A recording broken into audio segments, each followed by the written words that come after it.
இப்பொழுது மதிய செக்ஷன் நம்ம ஆரம்பிக்கிறோம். இதில் முக்கியமாக இன்றைக்கி டாபிக் சொன்ன காலையில் உங்களுக்கு ஆத்மா என்ற டாபிக் இன்றைக்கி நடக்கப் போகிறது. ஆத்மையை அறியக்கூடிய விதம் எல்லாத்தையும் நம்முடைய ஆச்சாரியார்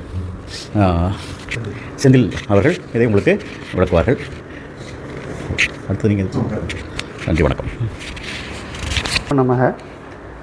இப்போது நேற்று காலையிலிருந்து இன்றைக்கி மத்தியானம் வரைக்கும் நம்ம ஆச்சாரியர்கள் ஒரு விஷயத்தை அவங்க தலைப்பில் ரொம்ப விரிவாக விளக்கியிருக்காங்க.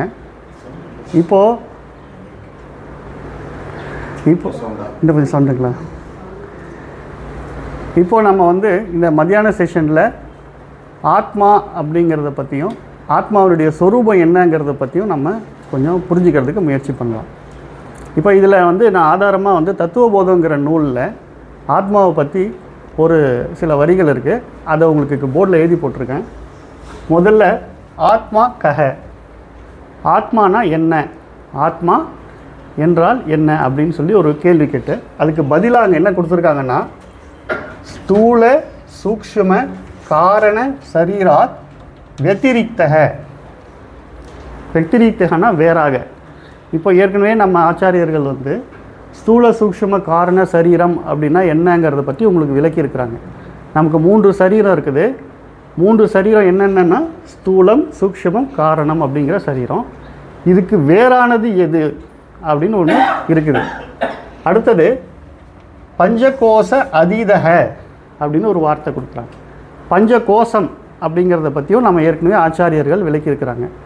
அன்னமய கோஷம் சொல்லுங்கள். அன்னமய கோஷம்,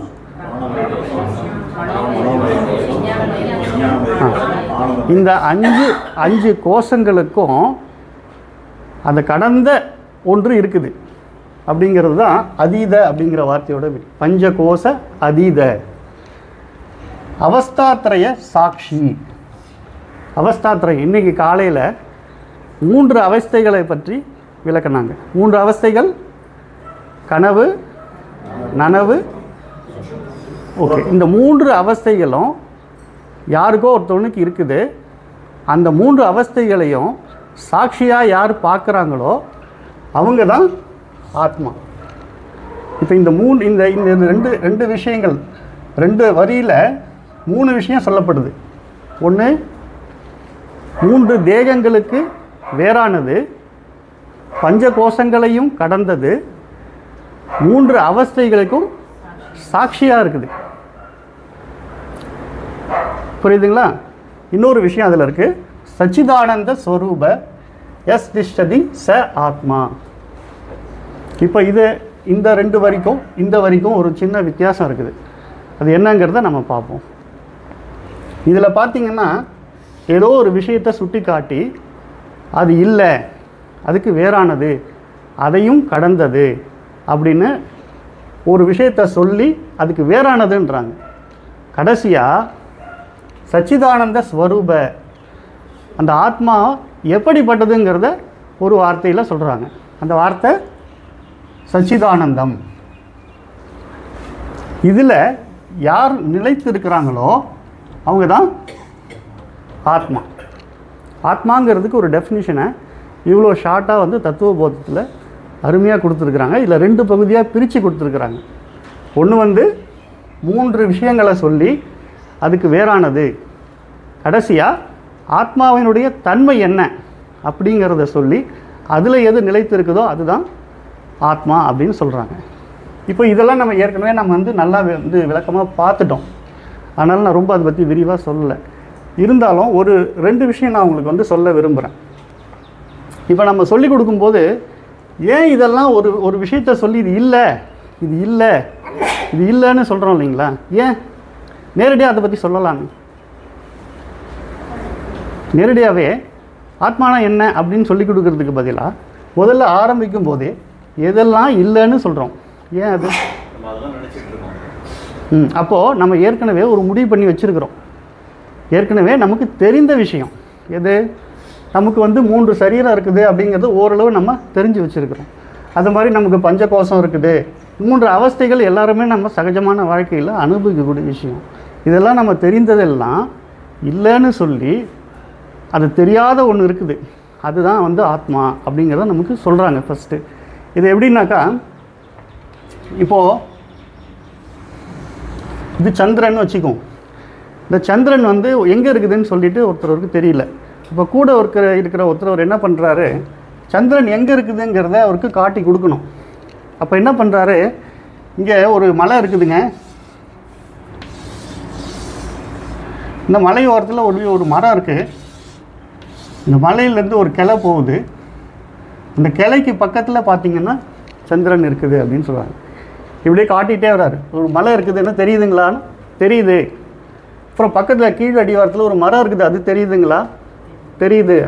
அதில் வந்து ஒரு வலதுபுறத்தில் ஒரு கிளை ஒன்று போகுது, அது தெரியுதுங்களான்னு, அது தெரியுதுன்னா அந்த கிளைக்கு பக்கத்தில் என்ன இருக்குது, ஸோ அந்த சந்திரன் இருக்குதுங்கிறத அவர் காட்டி கொடுக்க வேண்டிய அவசியம் இருக்குது. அந்த கிளைக்கு பக்கத்தில் பார்க்கும்போதே அவர் இந்த சந்திரனை பார்த்துடுறாரு இல்லைங்களா. அப்போது இதெல்லாம் என்ன சந்திரனா, மலை சந்திரன் கிடையாது, மரம் சந்திரன் கிடையாது, கிளை சந்திரன் கிடையாது. அப்போ ஒரு விஷயத்தை உங்களுக்கு காட்டி கொடுக்கறதுக்காக அவங்க உங்களுக்கு தெரிகிற விஷயத்த சொல்லி உங்களுக்கு தெரியாத விஷயத்த காட்டி கொடுக்குறாங்க. புரியுதுங்களா?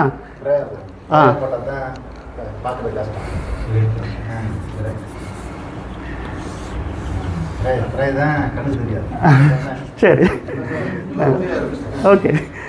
ஸோ அப்போது நமக்கு ஒரு விஷயத்தை காட்டி கொடுக்கறதுக்கு இது ஒன் ஆஃப் த மெத்தட். எதுனாக்கா நமக்கு தெரிஞ்ச விஷயங்களெல்லாம் சொல்லி முறையாக அதுக்கப்புறம் அதை வந்து நம்ம தெரிவிக்கிறாங்க. அந்த மெத்தடில் தான் இங்கே வந்து நமக்கு இதெல்லாம் சொல்லி கொடுத்து இதெல்லாம் கடந்த ஒன்று இருக்குது அப்படின்னு சொல்லி நமக்கு காட்டி கொடுக்குறாங்க. இப்போ இந்த மெத்தட்ஸ்லாம் இருக்குது இல்லைங்களா, இதெல்லாம் வந்து என்ன சொல்லுவோம் அப்படின்னாக்கா நம்ம விவேகங்கள் அப்படின்னு சொல்லுவோம். விவேகங்கள்னாக்கா பகுத்து ஆராயிறது. பகுத்து ஆராய்ஞ்சி நம்ம வந்து கண்டுபிடிக்கிறோம் என்னென்ன இதெல்லாம் தாண்டின சாட்சியாக இருக்கிறது தான் ஆத்மா அப்படின்னு சொல்லி கண்டுபிடிக்கிறோம். இதில் இன்னொரு மெத்தட் வந்து விடுபட்டு இருந்தது. அந்த ஒரு மெத்தடை இப்போ நம்ம கொஞ்சம் லைட்டாக டிஸ்கஸ் பண்ணலாம். ஏற்கனவே இதை நம்ம பார்த்துருக்குறோம், இருந்தாலும்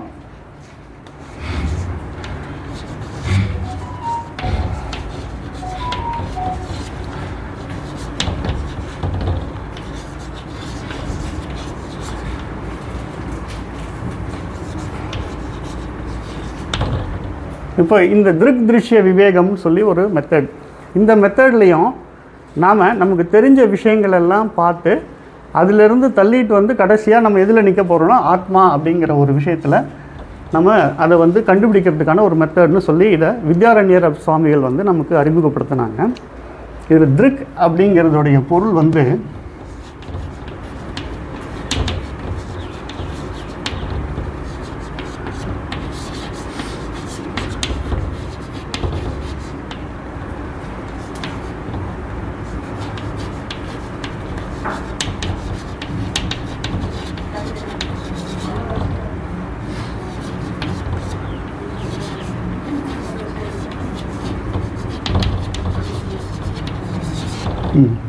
திருக் அப்படின்னா பார்ப்பவன், திருஷ்யம் அப்படின்னா பார்க்கப்படுபவன் அல்லது பார்க்கப்படும் பொருள்.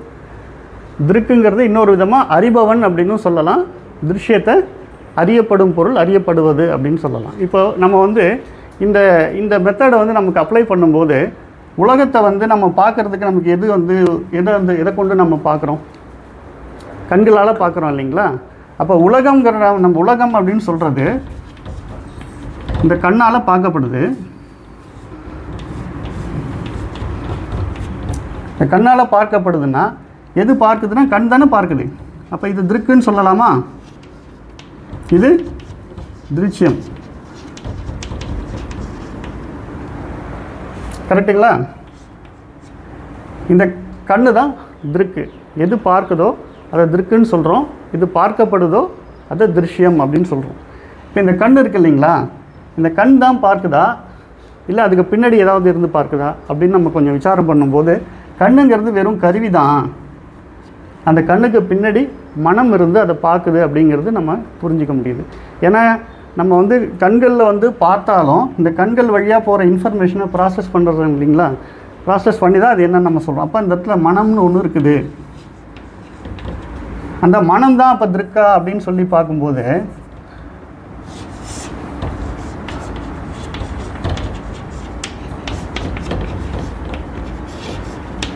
இது மனம் அறிவதனால அதுதான் அறிபவனாக இருக்கிறதுனால அது திருக்குன்னும், அதுக்கப்புறம் இருக்க கண், உலகம், இது எல்லாத்தையும் நம்ம திருஷ்யம்னு சொல்லலாம் இல்லைங்களா. இப்போ இந்த மனம்தான் திருக்கான்னு சொல்லி நம்ம கொஞ்சம் சிந்திச்சு பார்க்கும்போது இந்த மனதில் ஏற்படக்கூடிய மாற்றங்கள், அந்த உணர்வுகளெல்லாம் நம்ம அறிகிறோம் இல்லைங்களா. அப்போது அறிபவனாகிய நம்ம வந்து இந்த மனதில் ஏற்படக்கூடிய மாற்றத்தை அறியறதுனால அந்த அறிவுக்கு பின்னாடி நம்மக்கிட்ட புத்தின்னு ஒன்று இருக்குது, இதுதான் திருக்கு அப்படின்னு சொல்லி நம்ம முடிவு பண்ணுறோம். அப்போ இது எல்லாமே என்னாவது நம்மளால் அறியப்படக்கூடிய பொருளாக மாறிடுது. அப்போ நம்ம அறியப்படக்கூடிய பொருள் வந்து நாம் இல்லை இல்லைங்களா. நம்மளால் அறியப்படக்கூடிய பொருள் நாம் கிடையாது. எது அறிபவனோ அதுதான் நாம். அப்போ நான் யாருங்கிறது தான் இங்கே நம்ம ஆராய்ச்சி பண்ணிட்டு போகும்போது, அப்போ புத்தி தான் நானா அப்படின்னு சொல்லி பார்க்கும்போது இந்த புத்தியில் ஏற்படக்கூடிய மாற்றங்களையும் நம்ம அறிகிறோம். சில நேரங்களில் நம்ம கொஞ்சம் இந்த புத்தி சரியாக வேலை செஞ்சுருந்தா இதை நம்ம சரியாக பண்ணியிருக்கலாமே அப்படின்னு புத்தியில் ஏற்படக்கூடிய மாற்றங்களையும் அதுக்கு பின்னாடி ஏதோ ஒன்று இருந்து அறியுதுன்னு சொல்கிறோம் இல்லைங்களா. அதுதான் வந்து நான் சொல்கிறோம்னு வச்சுங்க. அப்போ இது எல்லாமே என்ன ஆகுது, திருஷ்யமாயிடுது. அப்போது முதல்ல நம்ம என்ன நினச்சோம், பார்ப்பது கண்ணுன்றதால அதுதான் நானாக இருக்க முடியுமோ அப்படின்னு நினச்சோம். அப்புறம் அதுவும் இல்லை, அதுக்கு பின்னாடி மனம் இருக்குது, மனம்தான் திருக்கா இருக்குமோ நானாக இருக்குமோ அப்படின்னு நினைக்கும்போது அதுக்கும் பின்னாடி புத்தி இருக்கிறத நம்ம புரிஞ்சிக்க முடியுது. புத்திக்கு பின்னாடி இருந்து பார்க்கறது தான் நானுங்கிறத இப்போ நம்ம ஒரு முடிவுக்கு வரோம். ஏன்னா புத்தி மாற்றங்களை நம்மளால் அறிய முடியுது. சரிங்களா, இது வரைக்கும் ஓகே தானா. இப்போ இந்த நான் அப்படிங்கிறது என்ன, நானுங்கிறத பற்றி தெரிஞ்சுக்கணும்னு நம்ம போகும்போது நமக்கு வந்து இதில் ஒரு கேள்வி எழுது. இங்கே தான் சாஸ்திரமும் ஆச்சாரியர்களும் நமக்கு வந்து உதவி செய்கிறாங்க. இதில் வந்து 2 கூறு இருக்குது. ஒன்று வந்து அகம்,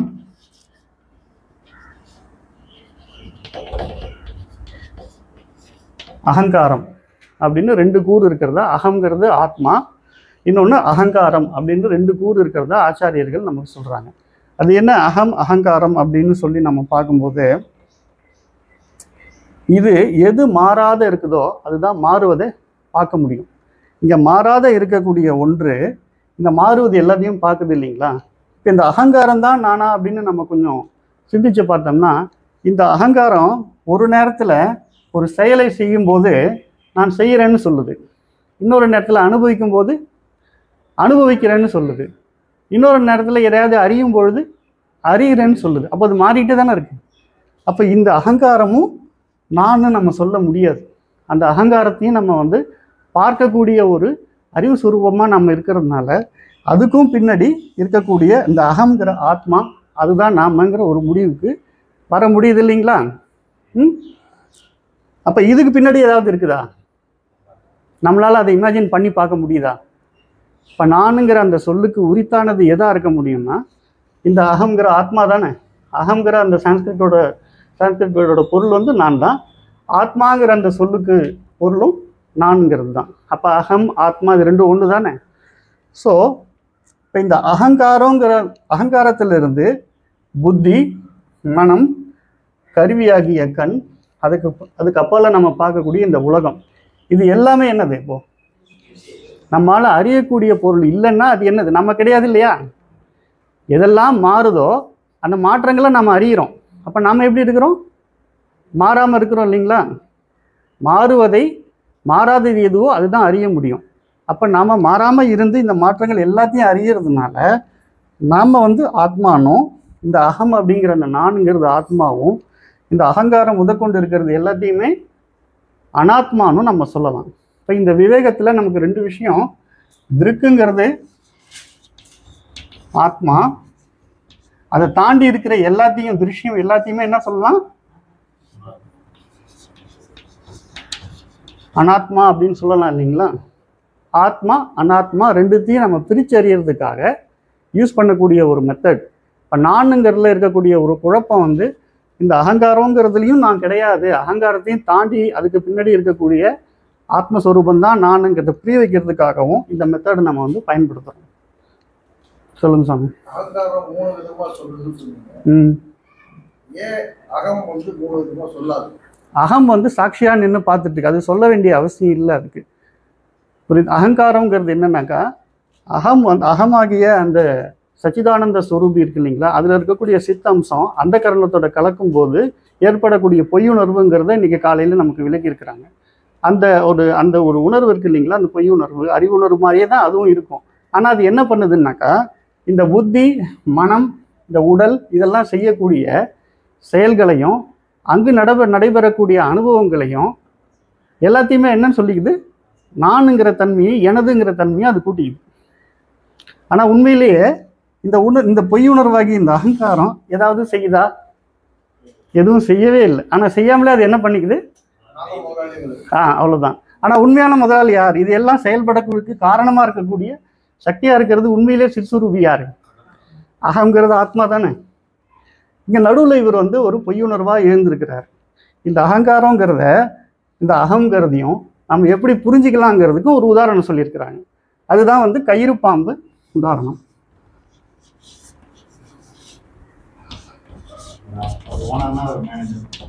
அவ்வளோதான். இப்போ இந்த நான் யாருங்கிறது நமக்கு முதல்ல ஒரு குழப்பம் இருக்குது. இந்த விஷயங்கள் நம்ம கற்றுக்கிறதுக்கு முன்னாடி நான் யாருங்கிறதுல நமக்கு சரியான ஒரு தெளிவு கிடையாது. ஒரு நேரத்தில் நம்மளே பேசும்போது இந்த உடம்பு தான் நான்னு சொல்லுவோம். அப்புறம் இன்னொரு நேரத்தில் இது என்னுடைய உடம்புன்னு சொல்லியிருக்கோம் இல்லைங்களா. ஒரு நேரத்தில் இந்த உடம்பை நான்னு சொல்லுவேன், இன்னொரு நேரத்தில் என்னுடைய உடைமைன்னு சொல்லுவேன். என்னுடைய உடைமைன்னு அது நான் கிடையாது இல்லைங்களா. அவரே ஆளே எப்படி ரெண்டு விஷயம் சொல்ல முடியும்? இப்படி நம்மக்கிட்ட முன்னாடி ஒரு குழப்பம் இருந்தது. இன்றைக்கி நம்ம தெளிவாக நம்ம இந்த உடல் நான் இல்லை அப்படிங்கிறத எப்படி சொல்கிறோம் அப்படின்னாக்கா, இந்த மாதிரி மெத்தட்ஸ், இந்த பகுத்தறிவை வச்சு நம்ம பிரித்து சொல்கிறோம்.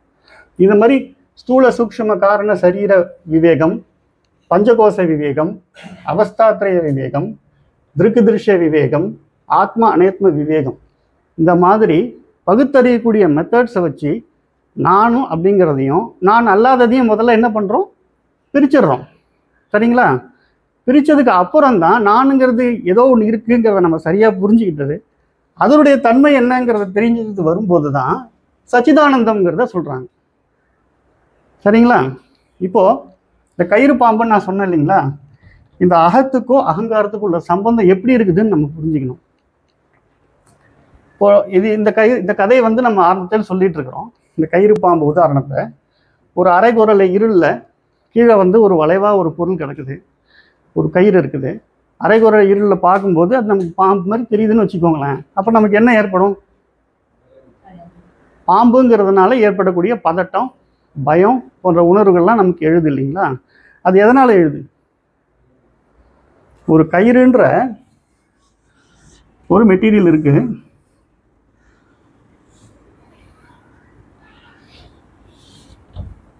கயிறுன்ற ஒரு மெட்டீரியல்லாம் அங்கே இருக்குது.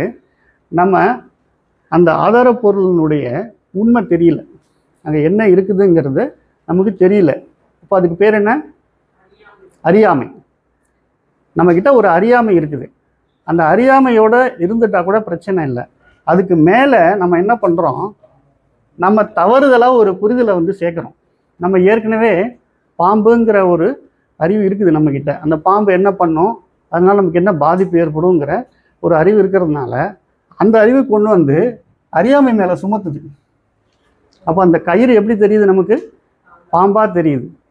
உண்மையிலேயே அங்கே பாம்பு இருக்குதா அப்படிங்கிறத நம்ம ஒரு விசாரம் பண்ணி பார்க்கும்போது, அல்லது யாராவது பக்கத்தில் இருக்கிற கொஞ்சம் அது பாம்பு இல்லைன்னு தெரிஞ்சவங்க நம்மக்கிட்ட சுட்டி காட்டும்போது நம்ம புரிஞ்சுக்கிட்டோன்னே என்ன நடக்குது? நம்மக்கிட்ட அது பாம்பு இல்லைன்னு புரிஞ்சவொடனே என்ன நடக்குது? நம்மக்கிட்ட பயம் போயிடுது, பதட்டம் போயிடுது, நம்மக்கிட்ட ஒரு இயல்பு நிலை திரும்புது, ஒரு சாந்த நிலை திரும்புது இல்லைங்களா.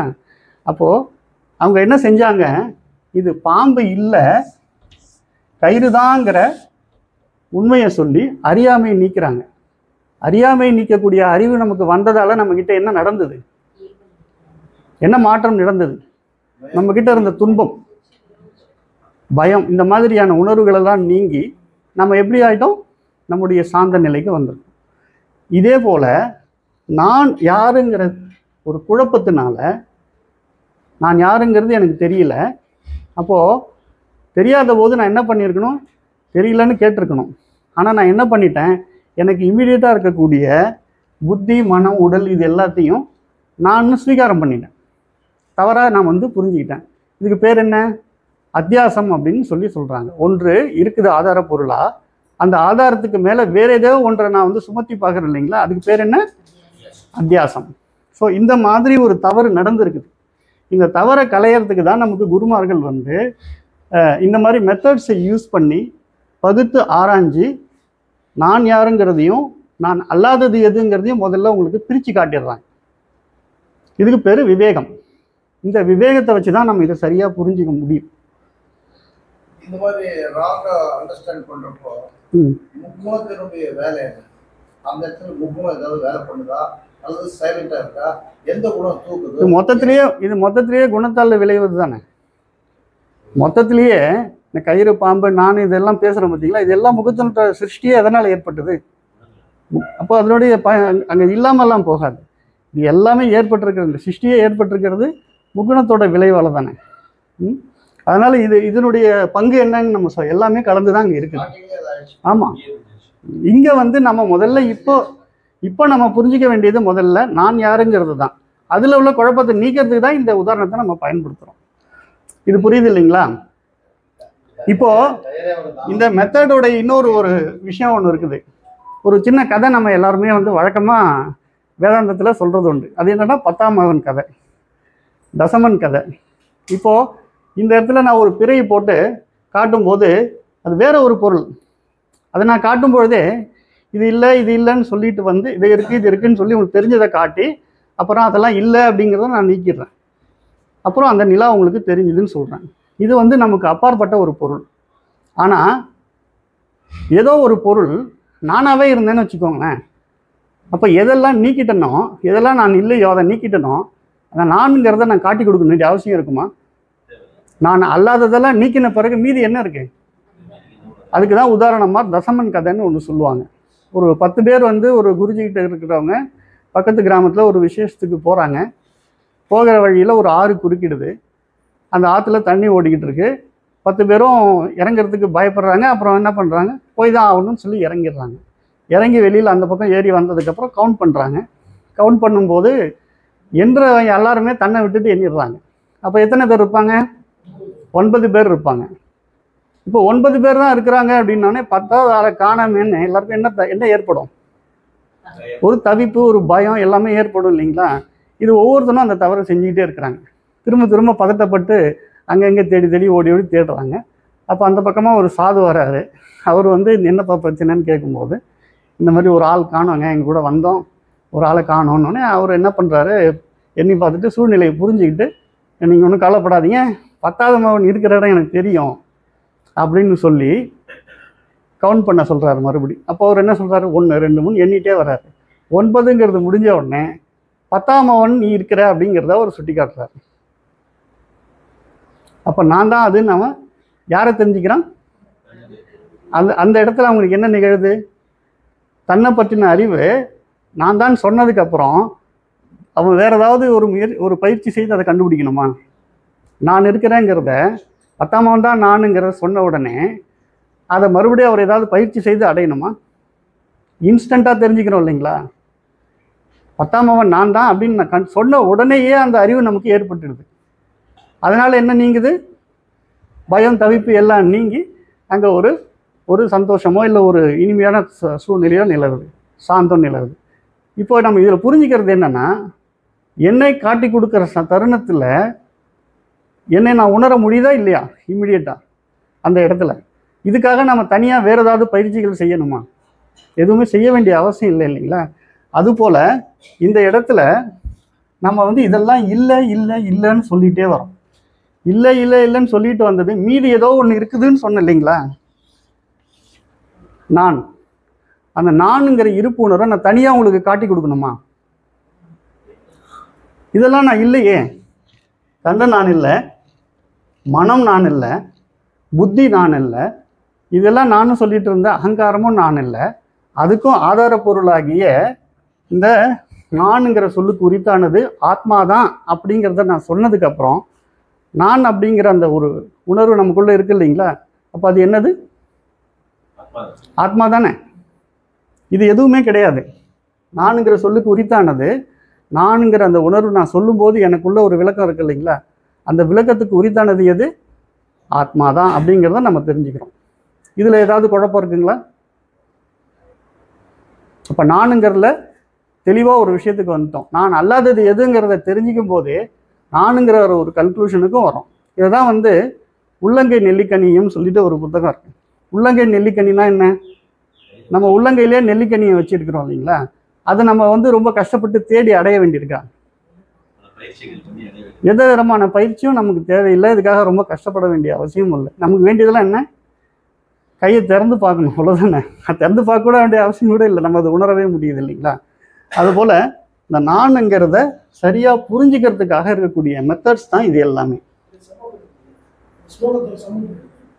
அதுதான் இப்போ நான் இன்னும் கம்ப்ளீட் பண்ணல.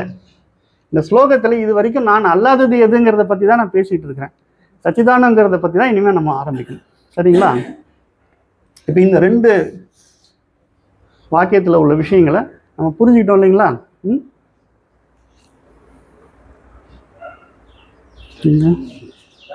சாரி, இப்போ இந்த சச்சிதானந்தம் சொல்கிறோம் அப்படின்னு சொல்கிறோம் இல்லைங்களா? இந்த சொற்றொடரில் 3 விஷயம் இருக்குது. சத்து, சித்து, அனந்தம். சத் அப்படிங்கிறது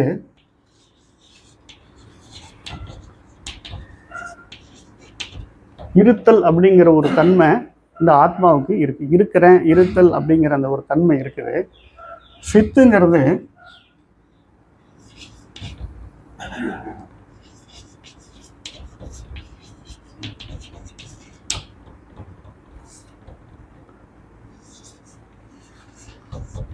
அறிவு சொரூபம் சொல்லுவாங்க.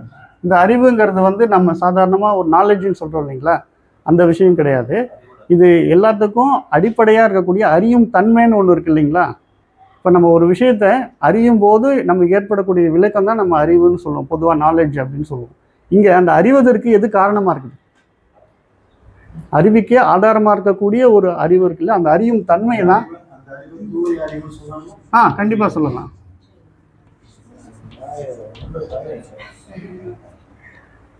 அந்த அறியும் தன்மை இருக்கு இல்லைங்களா?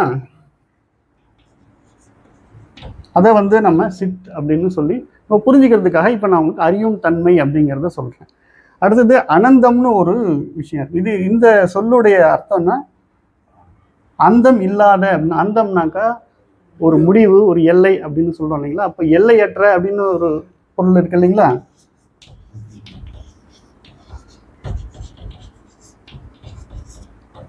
இப்போ இந்த மூன்று வார்த்தைகளுக்கும் ஒரு பொருள் நம்ம கொடுத்துருக்கோம். இப்போது இதெல்லாம் இல்லைங்கிறத நம்ம கரெக்டாக புரிஞ்சுக்கிட்ட மாதிரி என்னுடைய ஸ்வரூபம் சச்சிதானந்தங்கிறத நம்ம புரிஞ்சுக்கிட்டா ஆத்மாவாகிய நான் சச்சிதானந்தான் தான் அப்படிங்கிறத நீங்கள் தெரிஞ்சுக்கலாம் இல்லைங்களா? இது யாருக்கு புரியணும்? யார் இந்த சச்சிதானந்தங்கிறத உணரணும்?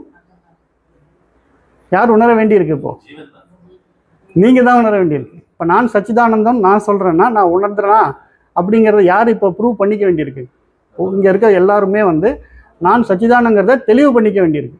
இப்போ முதல் 2 வாக்கியத்தில் நான் எதெல்லாம் இல்லைங்கிறத தெளிவு பண்ணிட்டீங்க. நான் ஆத்மானு தெரிஞ்சுக்கிட்டீங்க. ஆத்மாவின சொரூபம் என்ன? சச்சிதானந்தம். அது எனக்கு தெரியுதா? இப்போ உங்கள் எல்லாருக்கும் நீங்கள் சச்சிதானந்தன்றது உங்களுக்கு புரியுதா? எப்படி புரியுதுன்றீங்க? உங்களுக்கு எல்லையற்ற தன்மை இருக்குதா? இருங்க, இப்போ நான் என்ன கேட்குறேன்னா, எல்லாரும் வந்து நான் சச்சிதானந்தம் புரிஞ்சிச்சு எனக்குன்னு சொல்கிறாங்க. எல்லையற்ற தன்மைன்னு ஒன்று நான் சொன்னேன் இல்லைங்களா? உங்களால் அப்படி உணர முடியுதா? சொல்லுங்க சொல்லுங்க. அப்போ அது அந்த அந்த விளக்கம் நம்ம இப்போ நீங்கள் புதுசாக வர்றவங்களுக்கு தான் நம்ம இப்போ அறிமுக வகுப்புங்கிறது புதுசாக வரக்கூடிய எல்லாம் தெரியும். கேட்கலாம். இருந்தாலும் ஏன்னா எனக்கு அடுத்து நீங்கள் கிளாஸ் எடுக்கும்போது நீங்களே சொல்லிடுவீங்க. புதுசாக வந்திருக்கிறவங்க தான் நம்ம வந்து இப்போ ஃபோக்கஸ் பண்ணுறோன்றதால. அப்போ அவங்க எல்லையற்ற தன்மைங்கிறத எப்படி நம்ம வந்து நம்மளுக்கு பொருத்தி பார்க்க முடியும்? நம்மக்கிட்ட இருக்கக்கூடிய இந்த உணர்வு, இந்த உடலுக்குள்ளே இருக்கிறேன், அப்படிங்கிற ஒரு உணர்வு தானே இருக்குது நம்மக்கிட்ட. ஒரு மனமாக இருக்கிறேன், அந்த நமக்கு இருக்க ஃபீல் ஆகிறது வந்து நம்ம சாதாரணமாக இது வரைக்கும் ஃபீல் ஆகிட்டு இருக்கிறது எப்படின்னா, உடலுக்கு உட்பட்டவன், மனதுக்கு உட்பட்டவன் அப்படிங்கிற ஒரு உணர்வு தானே நம்மக்கிட்ட இருக்குது. ஆனால் எப்படி நான் இங்கே எல்லையற்றவன் நான் போடுறேன், நீங்கள் எல்லாம் சரின்னு தலையாட்டுறீங்க. அகங்காரத்தை நீக்கிட்டீங்க, எனக்கு கரெக்டு. எல்லையற்றவன்றதை எப்படி சொல்கிறீங்க? எப்படி உங்களுக்கு உணர முடியுதா? எப்படி உணர்றீங்க சொல்லுங்கள். இப்போ எல்லா இடத்துலையும் இருக்கிறதா நீங்கள் உணர்றீங்களா? உணர்றீங்களான்னு கேட்குறேன். உணர முடியுதா? ஏன்னா அப்படி சொல்லிட்டீங்கன்னா எனக்கு வேலை முடிஞ்சது. நான் சரி, நீங்கள் உணர்றீங்க, மற்றவங்க எல்லாரும் சரி. எல்லைன்னு சொல்கிறோம் இல்லைங்களா? முதல்ல எல்லைன்னா, எல்லைங்கிறது எதெல்லாம் எல்லைன்னு நம்ம இது வரைக்கும் வகுத்து வச்சுருக்கோம். இருங்க சொல்கிறேன். நம்மக்கிட்ட காலம், தேசம், வஸ்து அப்படிங்கிற ஒரு 3 விதமான எல்லை இருக்குது. நம்ம இது வரைக்கும் எல்லைன்னு எப்படி வகுத்துருக்கிறோம் அப்படின்னா, காலம்ங்கிற ஒரு எல்லை, தேசம்னா இடம், இடம்ங்கிற ஒரு எல்லை, வஸ்துனா பொருள். இப்படி 3 வகையான விஷயங்களை நம்ம பார்க்கும்போது இதுக்கெல்லாம் எல்லை இருக்குது. காலம்னா ஒரு பொருள் இருக்குதுன்னாக்கா அந்த பொருள் ஒரு குறிப்பிட்ட காலத்தில் தோன்றுது, ஒரு குறிப்பிட்ட காலம் வரைக்கும் இருக்குது, அப்புறம் மறைஞ்சிடுது, அழிஞ்சு போகுது அப்படின்னு சொல்கிறோம். இப்போ இதுதான் வந்து காலம். தோற்றம், இருக்கிறது, மறையிறது. இதை இந்த பொருள் ஏதோ ஒரு இடத்துல இருக்கணும் இல்லையா? அது ஒரு குறிப்பிட்ட அளவு இடத்தை வந்து ஆக்குப்பை பண்ணி வச்சுருக்குது. ஒரு சாக் பீஸ்னால் அதுக்குன்னு ஒரு நான் ஒரு நிற்கிறேன்னா எனக்குன்னு ஒரு இடம் தேவைப்படுது. அப்போ இந்த பொருள் வஸ்துங்கிறது இதெல்லாம் இருக்கக்கூடிய, இந்த உலகத்தில் இருக்கக்கூடிய நம்ம பார்க்குறது எல்லாமே ஏதோ ஒரு பொருள் தானே. அந்த பொருளுக்கு ஒரு குறிப்பிட்ட அளவு மாஸ் இருக்குது, ஒரு எடை இருக்குதுன்னு சொல்கிறோம். எல்லாம் இந்த மாதிரி விஷயங்கள்லாம் எல்லைக்கு உட்பட்டதாக இருக்குது.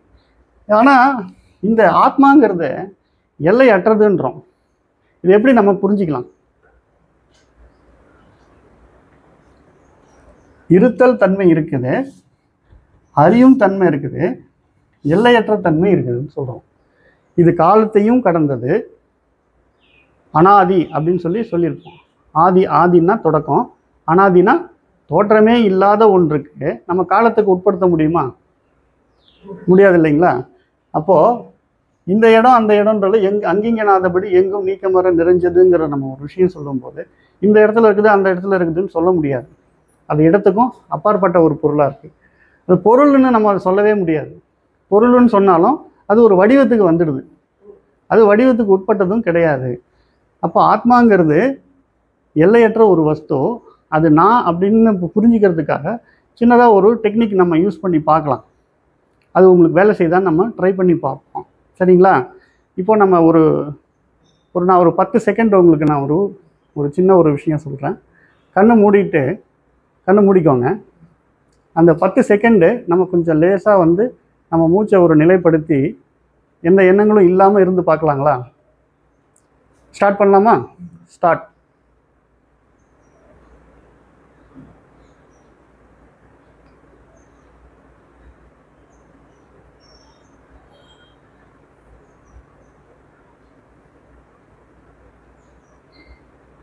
ஓகே.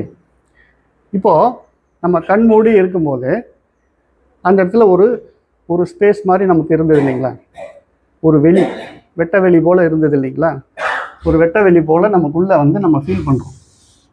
ஏதோ ஒரு ஸ்பேஸ் இருக்குது. அந்த ஸ்பேஸ் இருக்குதுங்கிறத அறிஞ்சது யார்? நான் தானே.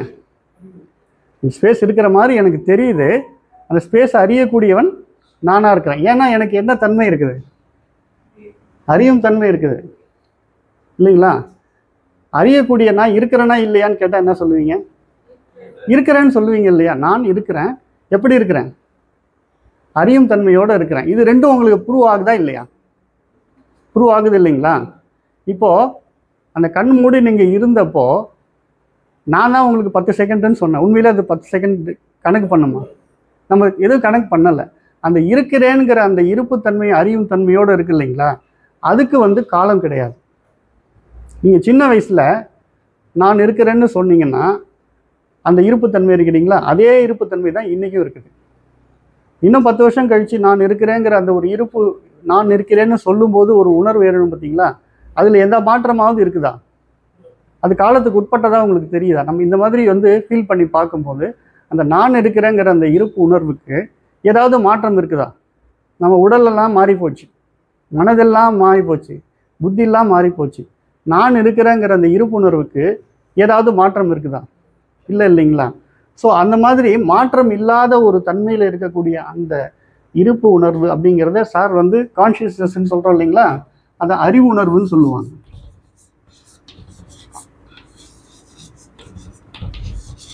நம்ம குருஜி வந்து இதை அறிவுணர்வு, கான்ஷியஸ்னஸுக்கு வந்து அவங்க விளக்கம் கொடுக்கும்போது அறிவுணர்வு, நான் இருக்கிறேங்கிறத நம்மளால் உணர முடியுது, அது அறியக்கூடிய தன்மை இருக்கிறதுனால அறிவுணர்வு அப்படின்னு சொல்லி நம்ம சொல்கிறோம். அது எப்படி இருக்குதுனாக்கா எப்போதுமே நமக்கு அது மாதிரி தான். இப்போ எனக்கு இருக்கக்கூடிய அந்த இருத்தல் தன்மையோடு இருக்கக்கூடிய அந்த அறிவு உணர்வு தான் உங்ககிட்டையும் இருக்குது. எல்லாருக்கிட்டையுமே இருக்கக்கூடிய அந்த அறியும் தன்மை இருக்குது இல்லைங்களா, அந்த இருப்பு தன்மை இருக்குது இல்லைங்களா, அதுக்கு வந்து மாற்றமே இல்லை அப்படிங்கிறது தான் சாஸ்திரங்கள் சொல்லுது. அப்போ இங்கே இருக்கிறதே தான் எல்லா இடத்துலையும் இருக்குதுங்கிறதால அதை எல்லையற்ற தன்மைன்னு நம்மளால் சொல்ல முடியும் அப்படின்னு சொல்லி நம்ம புரிஞ்சுக்கிறோம். இதுக்கு வந்து காலமோ இடமோ பொருள் தன்மையோ எதுவுமே கிடையாது. இப்போ நம்ம பார்க்கக்கூடிய இந்த உலகத்தில் பார்க்கக்கூடிய எல்லாத்தையுமே வந்து நம்ம என்ன எதுக்குள்ளே அடக்கிடலான்னு பார்த்தீங்கன்னாக்கா, எல்லாத்தையுமே நம்ம எதுக்கு ஒரு பெயர் வச்சுருக்கோம் இல்லைங்களா.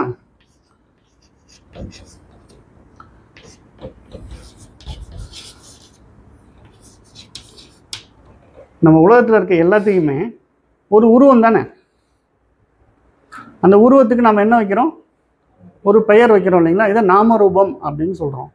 இந்த நாமரூபங்கள்லாம் எல்லாமே நம்மளால் இங்கே பார்க்கக்கூடிய எல்லாமே நாமரூபங்கள்னா அந்த இருத்தல் தன்மையுடைய சச்சிதானந்தமாகிய ஆத்மாவாகிய நான் இந்த நாமரூபங்களுக்கு அப்பாற்பட்டவன் தானே. இந்த நாமரூபங்களை அறியக்கூடியவன் தானே நான். அதுக்கு வந்து இந்த எல்லையற்ற தன்மை கிடையாது. இதுக்கு வந்து பொருளுக்கான உருவமும் கிடையாது, அதுக்கான ஒரு பெயரும் கிடையாது, காலமும் கிடையாது, எதுவுமே இல்லாத இருத்தல் தன்மையுடைய அறியும் தன்மையுடைய எல்லையற்றதான் அப்படிங்கிறத நம்ம புரிஞ்சிக்க முடியுது. சரிங்களா? இப்போ இந்த சச்சிதானந்த ஸ்வரூபங்கிறத நம்ம புரிஞ்சுக்கிட்டோம்னாலே நான் ஆத்மா அப்படிங்கிற தன்மையை நம்ம உணர்ந்துருக்கோம். இப்போ நீங்கள் வந்து அந்த ஒரு 10 செகண்டில் இருக்கும் பொழுது எண்ணங்கள் அற்ற தன்மை இருந்தது இல்லைங்களா, அந்த எண்ணங்கள் அற்ற தன்மையில் இருக்கும்போது நீங்கள் ஆத்மாவாக தான் இருக்கிறீங்க. அப்போ உங்களுக்கு உடல் பற்றின சிந்தனையோ மனம் பற்றின சிந்தனையோ எதுவுமே இல்லை. அந்த இருக்கிறேங்கிற இருப்புத்தன்மையில் தானே இருந்தோம். நம்ம தெரிஞ்சதில்லையா நம்ம இருக்கிறோம் அப்படிங்கிறது. ஸோ அதுதான் நம்ம வந்து ஆத்மா அப்படின்னு சொல்லி நம்ம வந்து கொண்டுருக்கிறோம். இப்போ அடுத்தது இந்த பொருளுக்கும் ஆத்மாவுக்கும் இன்னொரு கரெக்ஷன் பண்ணி சொல்லுங்க.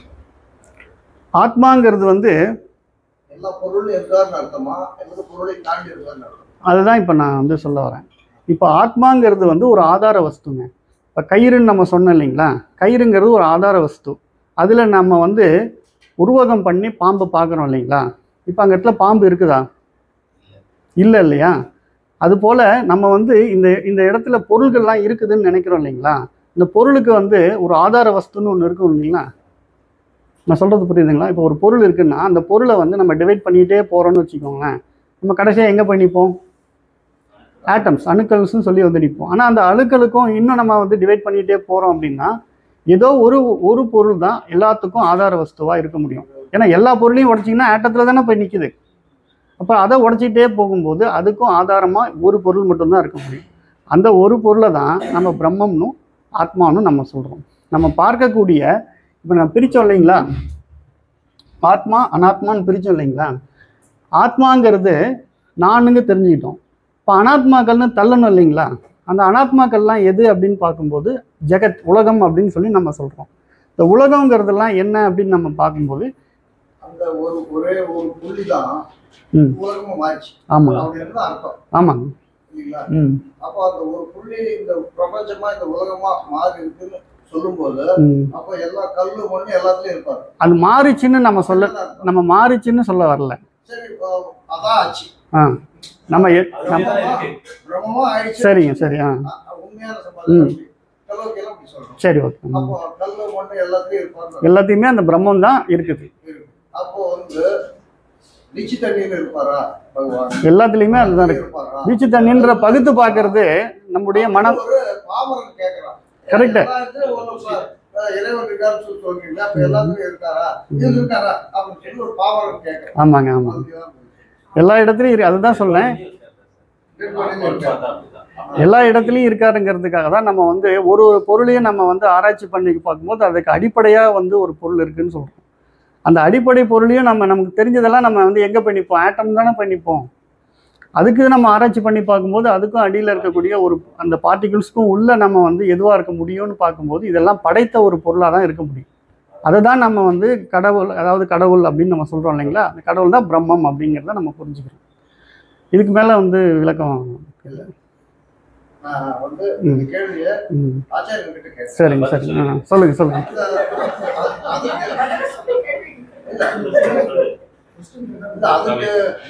அதுக்கு வந்து ஆச்சாரியர் என்ன பதில் சொன்னாருன்னா, சொல்லுங்க.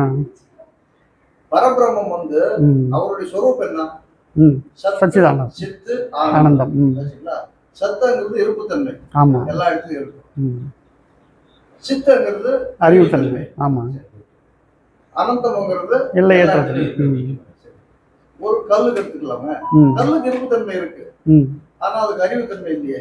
அறிவுத்தன்மை இல்ல, ஆமா. ஆச்சுங்களா?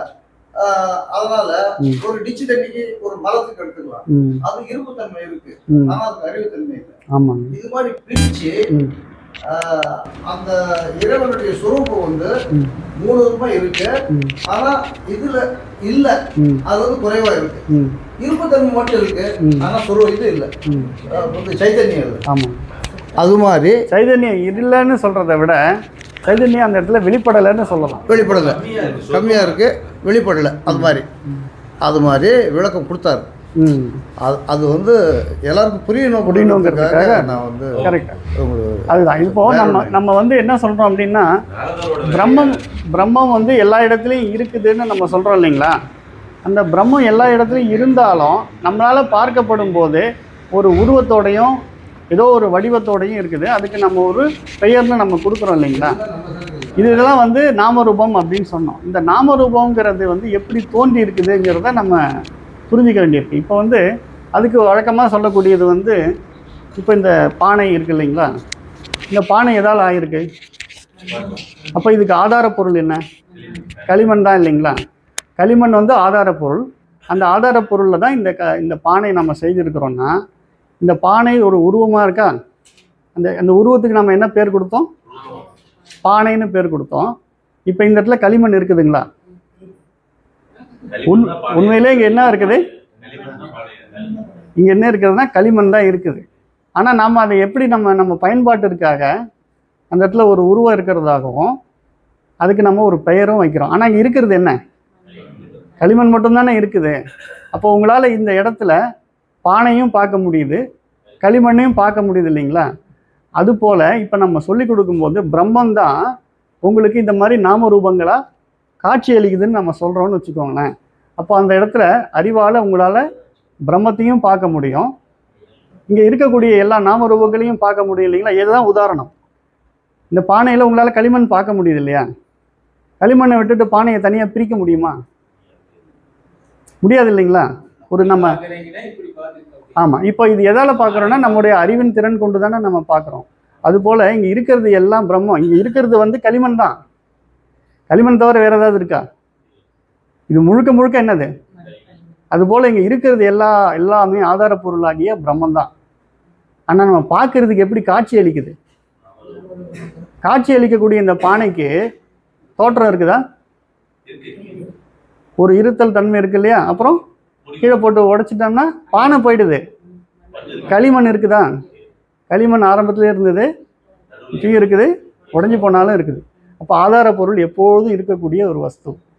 இந்த நாமரூபத்துக்கு அது கால எல்லைக்கு உட்பட்டதாக இருக்குது. நம்ம சொல்கிறோம் இல்லைங்களா, 3 எல்லை. அதுக்கெல்லாம் உட்பட்டது எது? நாமரூபந்தான், ஆதார வஸ்து இல்லை. இது புரியுது இல்லைங்களா? நம்ம வந்து ஒரு தங்கம் நகை அப்படின்னு ஒரு உதாரணம் எடுத்துக்கிட்டோம்னா, ஒரு வளையல் எடுத்துக்கலாம், ஒரு செயின் எடுத்துக்கலாம். இது எல்லாத்துலேயும் ஆதார வஸ்து எது? தங்கம். ஆனால் நம்ம வந்து அந்த உருவத்துக்கு ரொம்ப மதிப்பு கொடுக்கும். உண்மையிலே அங்கே இருக்கக்கூடியது என்னது? தங்கம் தான். தங்கத்தை விட்டு அந்த நாமரூபத்தை தனியாக பிரித்து எடுக்க முடியுமா? ஏன்னா அது உண்மையே கிடையாது. நாமரூபங்கிறது என்னது? நம்முடைய கற்பனையிலிருந்து, நம்முடைய அறிவிலிருந்து விளைந்தது. மண்ணுக்கு இந்த வடிவத்தை யார் கொடுத்தா? நம்மள மாதிரி ஒரு ஜீவன் தான் கொடுத்துருக்குறாங்க. அதுக்கு பேர் வச்சதும் யாரு? இல்லைங்களா? ஆனால் இது உண்மையிலே என்னது? களிமண் தானே. அதுபோல் தங்கங்கிறது வந்து ஒரு ஆதார பொருளாக வச்சுக்கிட்டோம்னா அதுக்கு பல உருவங்களையும் பல பெயர்களையும் கொடுக்குறோம் இல்லைங்களா? இந்த மாதிரி இந்த உலகத்தில் இருக்கக்கூடிய ஒரே ஆதார வஸ்து எது? பிரம்மம். அந்த பிரம்மத்தை நம்ம வந்து இந்த கண்களால் பார்க்கும்போது நாமரூபங்களாக நம்ம பார்க்குறோம்.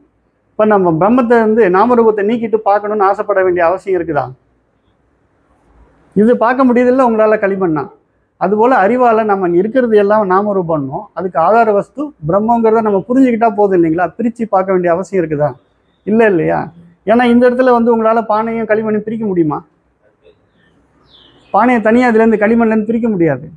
தங்கத்துலேருந்து நகையை தனியாக பிரித்து எடுக்க முடியுமா? முடியாது இல்லைங்களா? அதுபோல் பிரம்மத்தை வந்து இந்த ஜகத்தில் நம்ம பார்க்கக்கூடிய நாமரூபத்துலேருந்து பிரித்து எடுத்து பார்க்க வேண்டிய அவசியம் இல்லை. ஏன்னா அங்கே இருக்கிறதே எது? பிரம்மன் தான் அப்படிங்கிறத நம்ம அறிவில் விளங்கிக்க முடியுது இல்லைங்களா? அப்போ எங்கேயும் இருக்கக்கூடிய பிரம்மன் தான் இங்கே ஆத்மாவாக நானாக இருக்குதுங்கிறத நம்ம புரிஞ்சுக்கணும். சரிங்களா? இப்போ இதோட நம்ம வந்து கம்ப்ளீட் பண்ணிக்கலாம். நான் யாருங்கிறத நம்ம இதுவா வெத்திரிக்தன்னா வேறாகன்னு அர்த்தம். வேறாக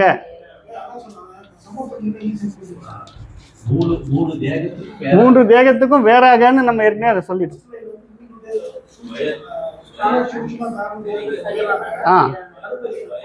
அடுத்தலின் பஞ்சகோச அதீதக பஞ்சகோசங்களையும் கடந்த அவஸ்தாத்ரய சாட்சி, மூன்று அவஸ்தைகளுக்கும் சாட்சியா இருக்கு. ஆமா, சச்சிதானந்த ஸ்வரூபம். அந்த சாட்சிக்கு எப்படிப்பட்ட தன்மை இருக்குது? சச்சிதானந்தமா இருக்குது. அது அந்த நிலையிலே நிலை பெற்று இருக்குது. சச்சிதானந்தங்கிற நிலையில நிலை பெற்று இருக்கக்கூடிய எது ஒண்ணு இருக்குதோ அதுக்கு பேரு தான் ஆத்மா. அந்த ஆத்மா தான் நாமங்கிறத நம்ம இப்போ புரிஞ்சுக்கிட்டோம் இல்லைங்களா? அவ்வளோதான். நம்ம நல்லது. நன்றி. நம்ம வீட்டில் நான் வந்து சுவாமியினுடைய டேப் போட்டு கேட்டுட்டே இருப்பேன், படிச்சுட்டே இருப்பேன். அந்த டேப் போட்டு கேட்கும்போது ஆத்மா ஆத்மா இது மாதிரி தான் சுவாமி ஏன்னா அது அந்த இது வரும்போது இப்போ நம்ம வீட்டில் சில பேர் வந்து அது ஆத்மானே தெரியறது இல்லை. சரிங்களா? சாமி கடவுளுக்கு தான் தெரிஞ்சுக்கிறாங்க. எப்போ பார்த்தாலும் சொல்லுங்க எப்போ பார்த்தாலும் ஆத்மா ஆத்மா ஆத்மான்னு சொல்லிகிட்டே இருக்கீங்களே, போர் அடிக்குது, தயவுசெய்து இது கேட்காதீங்க, ஸ்டாப் அப்படின்னு சொல்கிறாங்க. சரி, இப்போ அவங்களுக்கு எளிமையாக ஒரு புரிய வைக்கணும்னா எப்படி நாங்கள் புரிய வைக்கிறது? கேட்க விரும்பாதவங்களுக்கு புரிய வைக்கவே முடியாது. கேட்க விரும்பாதவங்களுக்கு நம்ம எப்படி புரிய வைக்க முடியும்? இல்லை, விரும்பல நீங்க அவங்க வந்து அவங்களுக்கு அண்டர்ஸ்டாண்டிங் வந்து ஆமாம் நான் விரும்புகிறேன்னு வச்சுக்கேன். அதுக்கு தான் கேட்குறேன் நான். அவங்க அப்படியா? அது பிரிண்ட் ஆகுது. இல்லை நீங்கள் சொல்லுங்கள். இப்போ அவங்களுக்கு எளிமையாக இல்லை, இது வந்து நீங்கள் ஆசைப்படுறது நியாயம்தான். ஆனால் இந்த விஷயம் வந்து கரெக்டு.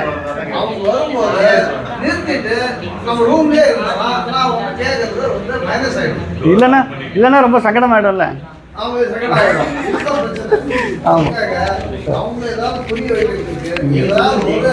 இது வந்துங்கய்யா,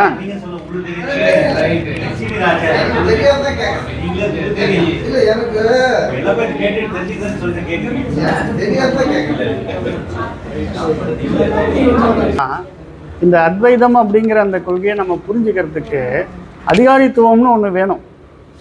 அந்த அதிகாரித்துவங்கிறது இல்லை அப்படின்னா நம்மளால் அந்த அத்வைதத்தை முழுமையாக புரிஞ்சுக்கவோ ஏற்றுக்கொள்ளவோ முடியாதுன்னு நம்ம சொல்லிட்டோம். அப்போ அந்த அதிகாரித்துவம் இருக்கிறவங்களுக்கு தான் நம்ம இதை வந்து சொல்ல முடியும் இல்லைங்களா? இப்போ நீங்கள் சொல்லக்கூடிய அந்த ஆத்மீகள் எல்லாம் அதிகாரித்துவத்தோடு இருக்கிறாங்களா இல்லையாங்கிறத என்னை விட உங்களுக்கு தான் நல்லா தெரியும். அந்த வீடு தான் ஆத்ம வித்யாலயம். இங்கே வந்தீங்கன்னா நாங்களாம் தயாராக இருக்கோம். நீங்கள் தாராளமாக நீங்கள் எங்களுக்கு சொல்லிக் கொடுக்கலாம். நாங்கள் கேட்டுக்கிறோம். நன்றி.